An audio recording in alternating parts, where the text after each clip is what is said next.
द्विघात समीकरण प्रश्नावली, द्विघात समीकरण का प्रश्नावली 4.1 चैप्टर है द्विघात समीकरण, जो लेसन हमारा 4 है तो उनमें हमारा प्रश्नावली होगा 4.1। इसमें हम ही जानेंगे कि कौन द्विघात समीकरण है और कौन नहीं है। अगर द्विघात समीकरण है तो मानक रूप में लिख सकते हैं कि नहीं लिख सकते हैं, अगर मानक रूप में है कि नहीं है, ठीक है। कब द्विघात समीकरण के रूप में होगा ये हम इसमें सीखेंगे। जैसे प्रश्नावली के पहला प्रश्न कह रहा है निम्न समीकरण का मानक रूप लिखिए, जिसमें 4 प्रश्न यहाँ पर दिया गया है। तो अगर इनका हम जैसे कि दिया है, अगर यहीं पर लिख देते हैं हल और इनका हमको लिखना है मानक रूप, या सीधे यहाँ लिख देते हैं का मानक रूप, ठीक है। तो मानक रूप होता है, जैसे बताया गया है कि हर जो द्विघात समीकरण होता है ax² + bx + c = 0 के रूप का होना चाहिए। यानी x² का जो फंक्शन होता है पहले होना चाहिए और उसके बाद bx होना चाहिए, मतलब 2 घात पहले तब 1 घात तब बिना x का फंक्शन होना चाहिए और बराबर में 0। तो यहाँ पर जो दिया है इसमें स्क्वायर का फंक्शन बीच में दे दिया है, तो इनको हम लिख देंगे 2x² और +3x और -3 = 0। यही हो गया आपका मानक रूप। इसी तरीके से यहाँ पर अगर का मानक रूप की बात करें तो मान लो ये सबके लिए है, इसी टाइप हमको बनाना है। तो इनमें देखो ये तो है ये है, बट यहाँ बराबर करके दिया है ना, तो आप क्या करोगे 4x² + 5x और +1 है तो इसको पहले पक्ष में कर दो तो -1 हो जाएगा और = 0। यानी 0 लिखेंगे बराबर तभी माना जाएगा कि यह समीकरण के रूप में है, समीकरण है। नहीं तो बराबर 0 नहीं रहेगा तो बहुपद कहलाएंगे, व्यंजक हो जाएगा। आप समीकरण तब कह सकते हैं जब कुछ भी लिखा गया हो और उसको बराबर करके 0 लिख दिया जाए। अब देखो इसमें यह बराबर करके 0 नहीं है, 3y है, तो इसको भी हम पहले पक्ष में ले जाएंगे तो का मानक रूप। तो यहाँ पर देखो 2y² और इसको पहले लेंगे तो -3y और +7 बराबर 0 लिख देना है, क्योंकि जब यह पहले पक्ष में चला जाएगा तो उसके स्थान पर 0। यहाँ का मानक रूप, इनका मानक रूप की अगर बात करें तो देखो ये बराबर के रूप में ये दोनों है, तो इसको पहले पक्ष में ट्रांसफ़र कर लिया जाएगा।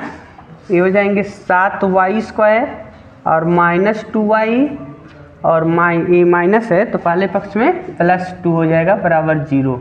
ये सब के सब मानक रूप में कन्वर्ट हो गए। इस तरीक़ा से आपको अगर प्रश्न देता है बहुविकल्पी प्रश्न में ही ये प्रश्न पूछे जाएंगे तो आपको मानक रूप में ऐसे कन्वर्ट कर लेंगे। अब दिया है कि जांच करो कि द्विघात समीकरण है, तभी हम 4 प्रश्नों को नोट किया। इसके बाद भी और भी प्रश्न हैं जिसको आप स्वयं जांच करेंगे। पहले इसको हम जांच करते हैं कि ये, तो जैसे ये पहला प्रश्न दिया है इनको हम जांच करते हैं तो हल यहाँ लिख देते हैं। तो देखो ये पहले पक्ष में दिया है x + 1 का होल वर्ग, यानी हम जो सूत्र जानते हैं a + b का होल वर्ग a² + b² + 2ab होता है। तो इसी टाइप को इनको लिखना है x² + 1 का स्क्वायर और +2x × 1 = यहाँ देखो इसका ब्रैकेट टूटेगा तो ये हो जाएगा, इनसे गुणा करेगा यह, तो 2x - 2 × 6, ठीक है। अब देखो यहीं पर आगे बढ़ा लेते हैं इसी लाइन में। तो यहाँ x² 1 का वर्ग 1 + 2x और = 2x - 6। अब आंसर यहाँ पर लिख लिया जाएगा भाई। देखो यहाँ बराबर है ना, तो दोनों साइड में 2x है इसलिए 2x से 2x कट जाएगा।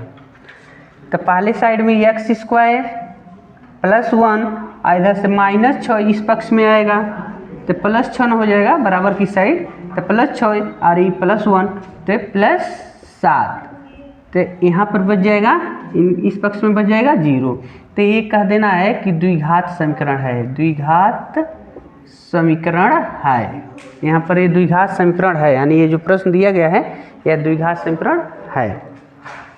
उसी तरीके से दूसरे प्रश्न में देखो यहाँ पर दिया हुआ है एक्स स्क्वायर माइनस 2x और एक्स स्क्वायर माइनस 2x और बराबर देखो ब्रैकेट में 1 गुना -2 दिया है, तो -2 जब ये 3 से गुणा करेगा तो -6 हो गया है। 2 3 6 और माइनस है तो -6, माइनस माइनस प्लस और 2x हो गया, 2 का गुणा x में हुआ तो 2x हो गया। ठीक है, अभी बराबर की इस साइड जितने लोग हैं सबको पहले पक्ष में करो, क्योंकि हमको बराबर 0 चाहिए, तब मानक रूप में कन्वर्ट होता है। तो इन दोनों को जब पहले पक्ष में लाएंगे तो देखो बाबू एक्स स्क्वायर माइनस 2x, इसको भी इधर लाएंगे तो -2x और इनको इधर लाएंगे पहले पक्ष में तो +6 बराबर 0 बच गया। तो हमको मान मिल जाएंगे यहाँ पर एक्स स्क्वायर -2 -4x +6 बराबर 0। तो ये तो द्विघात हो गया, द्विघात समीकरण है, यह भी द्विघात समीकरण है। तीसरे को देखो तो यहाँ पर दिया है बाबू x -2 x + 1 और दूसरे साइड में x -1 x + 3। तो गुणा करेंगे तो गुणा करो x का x से x स्क्वायर, x का 1 से +1, 2 का x में -2x और -2 का 1 से -2, 2 एकम 2। इस साइड में दूसरे साइड में देखो, दूसरे साइड में गुणा करते हैं x का x से x स्क्वायर, x का 3 से +3x, -1 का x से तो -1x, -1 का 3 से तो -3। तो अब देखो यहाँ पर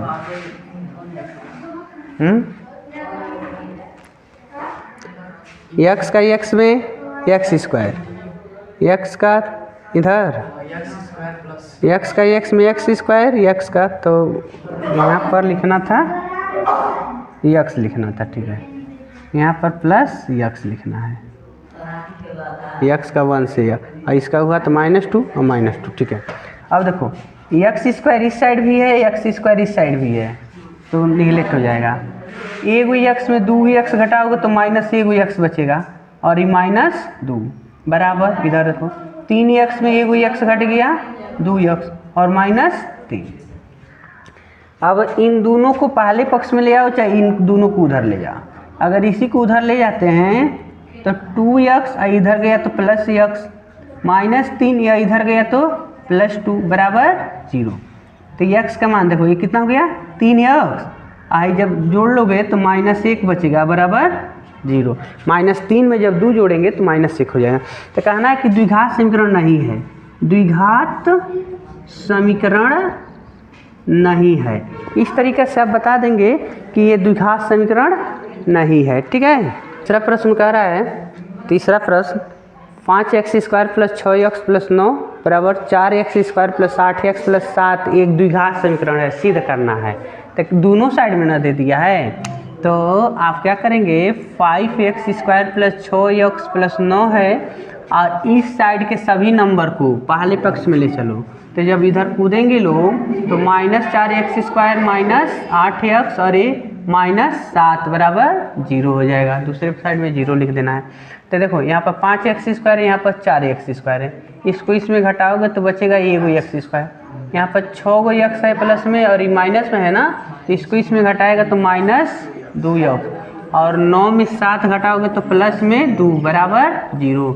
अतः कह दो अब कि यह ax² + bx + c बराबर 0 जैसा है।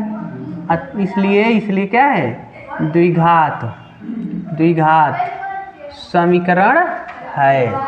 ठीक है, लेकिन अब यहाँ पर जो प्रश्न नंबर 4 की बात कर है, जो कह रहा है कि 3x² + x + 4 बराबर 0, 3x² + x + 4 बराबर 0।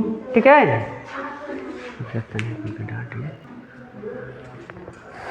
तो देखो यह कैसा समीकरण है, प्रश्न पहले पढ़ लो। कह रहा है कि 3x² प्लस 4x बराबर 0, कड़ी में 2x² प्लस 7x माइनस 1/3 बराबर 0, x² माइनस 5, कड़ी में 5x प्लस 1/2 बराबर 0 और x² माइनस 36 बराबर 0 सभी द्विघात समीकरण है। लेकिन कह रहा है कि यह द्विघात समीकरण नहीं है, द्विघात नहीं है, क्यों नहीं है ये बताना है। तो देखो यह और कड़ी में 2x² प्लस 7x माइनस 1/3 बराबर 0, x² माइनस कड़ी में 5x प्लस 1/2 बराबर 0 और x² माइनस 36 बराबर 0। कह रहा है ना कि सब द्विघात है, द्विघात समीकरण है। अब क्यों है जी, तो देखो इनमें सबसे अधिकतम पावर क्या है, 2 है, सभी x पर अधिक से अधिक 2 घात दिया है, तो इसलिए द्विघात समीकरण है। लेकिन कहा है कि यह द्विघात नहीं है, x³ plus 6x² plus 4x plus 1 बराबर 0 द्विघात समीकरण नहीं है। क्यों नहीं है, तो आप कह सकते हैं में x का अधिकतम घात 3 है, इसलिए द्विघात नहीं है। ये त्रिघात समीकरण है, यह त्रिघात समीकरण है, ठीक है, यह त्रिघात समीकरण है, द्विघात समीकरण नहीं है, यही इसका कारण हो गया, ठीक है। क्या कह रहा है कि निम्न स्थिति को द्विघात समीकरण के रूप में बदलो, यानी क्वेश्चन दिया हुआ इबारती प्रश्न दिए गए हैं, कह रहा है कि केवल आप समीकरण बना के छोड़ दीजिए, ठीक है। जैसे प्रश्न कर रहा है कि एक आयताकार भूखंड का क्षेत्रफल 528 मीटर स्क्वायर है, जबकि भूखंड की जो लंबाई है चौड़ाई के 2 गुने से 1 अधिक है, तो भुजा ज्ञात करो। मतलब एक हमारे पास खेत है, ऐसे आयताकार खेत है, ठीक है, आप कह सकते हैं भूखंड या खेत, जिसका क्षेत्रफल दिया है 528 मीटर स्क्वायर। तो कह रहा है कि इसकी जितनी चौड़ाई होगी ना, चौड़ाई जितना होगा तो चौड़ाई के 2 गुने से 1 अधिक, तो चौड़ाई का 2 गुना 2x और 1 अधिक मतलब 1 जोड़ लो, यह लंबाई होगा, ठीक है। तो आप लिखोगे चौड़ाई इक्वल टू x मीटर और लंबाई equal to 2x plus 1 metre, यह हो गया, ठीक है। तो क्षेत्रफल के जो सूत्र होते हैं, आयत का क्षेत्रफल लंबाई गुणे चौड़ाई होता है, ठीक है। तो क्षेत्रफल तो देवे किया है 528, तो लंबाई कितना है बाबू, यहाँ देखो 2x प्लस 1 और चौड़ाई है x केवल, तो इनको गुणा कर लो, 528 गुणा करेंगे तो 2x² या इससे गुणा 2x² और प्लस x का 1 से हुआ, तो लंबाई जो है चौड़ाई के 2 गुने से 1 अधिक है, ये बात है। तो देखो इनको उधर ट्रांसफर कर दोगे ना, तो 2x² प्लस x आया इधर जाएगा तो माइनस 528 बराबर 0, यही आपका मान हो गया, यही आपको ज्ञात करना था, ठीक है। कह रहा था कि ना द्विघात समीकरण में बदलो, तो इस प्रश्न को हमने द्विघात समीकरण के रूप में कन्वर्ट कर दिया। x चौड़ाई है बाबू, आपको दिख रहा होगा जो आकृति बनाई गई है, तो जो भुजा लंबा है वो लंबाई है और जो चौड़ा है वो चौड़ाई है, सिंपल बात। तो हमने यहाँ पर चौड़ाई इसको दिखाया है x, और ये लंबाई तुमको दिखवे कर रहा है आयताकार है, तो ये लंबाई है, ठीक है। तो ये आपका कंडीशन यानी द्विघात समीकरण मिल जाते हैं।